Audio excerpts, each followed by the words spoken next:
7 National News, on relay to these stations throughout Victoria and interstate with Now Walden.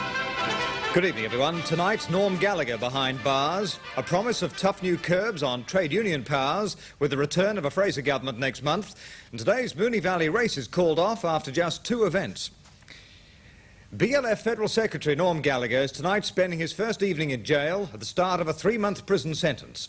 Mr Gallagher gave himself up to federal police when the High Court this morning refused him leave to appeal against his sentence. Malcolm Gray reports that BLF members in Sydney and Melbourne promptly walked off the job.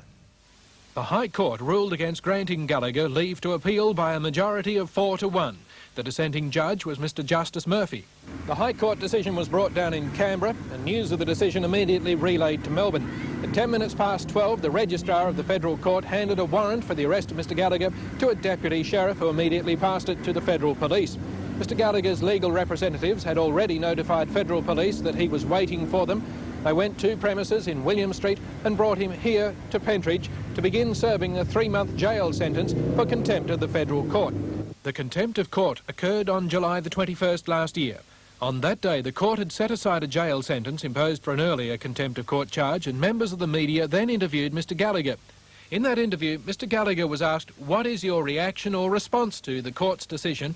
And he replied, "I'm very happy to the rank and file of the union, who has shown such fine support for the officials of the union, and I believe that by their actions in demonstrating in walking off jobs, I believe that that has been the main reason for the court changing its mind." Bringing down his judgment in November, Mr Justice Northrop said this contempt of court by Norman Leslie Gallagher warrants the imposition of a severe penalty. The punishment must take the form of imprisonment. In all the circumstances, he must be sent to prison for 3 calendar months. In addition, he'll be ordered to pay the Attorney General's costs. Mr Gallagher appealed against the 3-month jail sentence imposed upon him, and it was that appeal that was disallowed today. When news of Mr Gallagher's jailing spread, BLF workers in both Sydney and Melbourne immediately walked off the job. In some cases, there were heated arguments between BLF members before building sites were closed for the day. We support him 100%, and we will stop every job in Melbourne. And that's the whole crew here. Whole crew of builders snipers. The Department of Community Welfare Services says Mr Gallagher is spending tonight in D Division at Pentridge, and in 2 or 3 days will probably be transferred to a country prison. Meanwhile, the man who is to take over as Federal Secretary of the Builders' Labourers flew into Melbourne from Perth a short while ago. Kevin Reynolds is State Secretary of the West Australian branch of the Union, and Michael Daly met him on his arrival at Melbourne Airport. Reynolds was one of the BLF officials examined by the recent Royal Commission into the Union. But all that was of little consequence as he stood ready to plan retaliatory action by the Union over Gallagher's jailing. I will be discussing our plans tomorrow. We'll be having a management committee meeting, but I think the builders will be feeling the effects. Mr Hawke said today that he hopes that the jailing of Norm Gallagher does not cause disruption to industry. I presume especially at this time.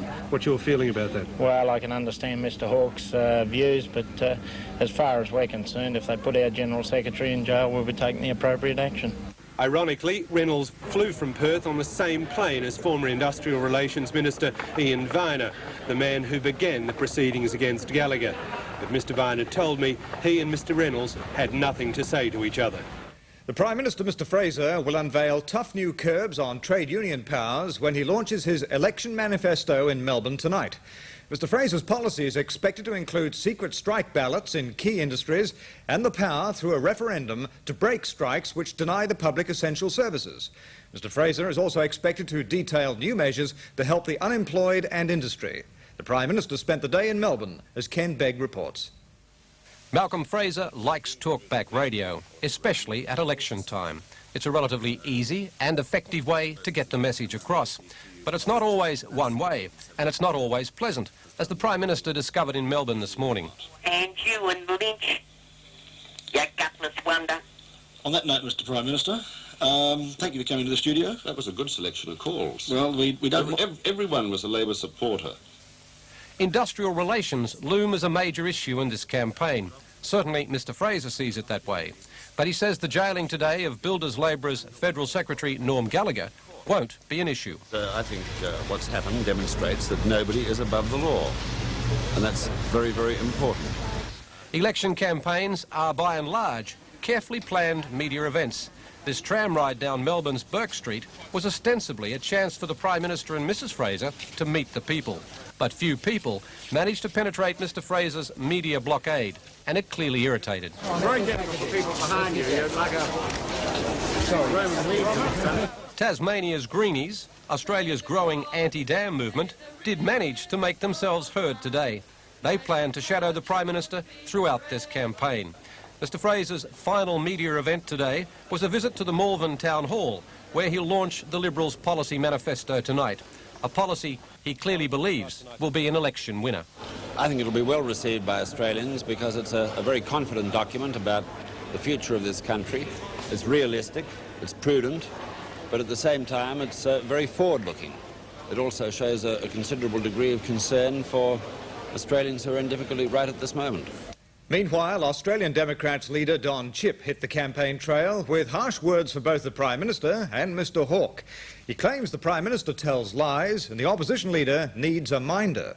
As Norm Beeman reports, Senator Chipp chose the seat of Gippsland, which is about to be vacated by Primary Industry Minister Peter Nixon, to launch his stinging attack. Today saw the Democrat leader in full stride. Senator Chipp's feet had hardly touched the ground at the remote Sale airport when he launched his attack on Malcolm Fraser. Let's assume the Liberals get control of the Senate. There's no doubt that we'd have another election within 12 months, because Malcolm would retain leadership of the Liberal Party and then at the first opportunity block supply. Then he launched a broadside on Labor. If Labor wins and the Democrats have control of the Senate, I could imagine certain extravagant legislation which the trade union movement would impact on the Labor Party to bring into government. Now, that's the sort of thing where we say that he would need a minder. As he continued his electioneering, Senator Chipp concentrated his attack on his long-time political opponent, Malcolm Fraser. Malcolm Fraser has lost his touch, because every time he's opened his mouth in this campaign so far, truth has been a casualty.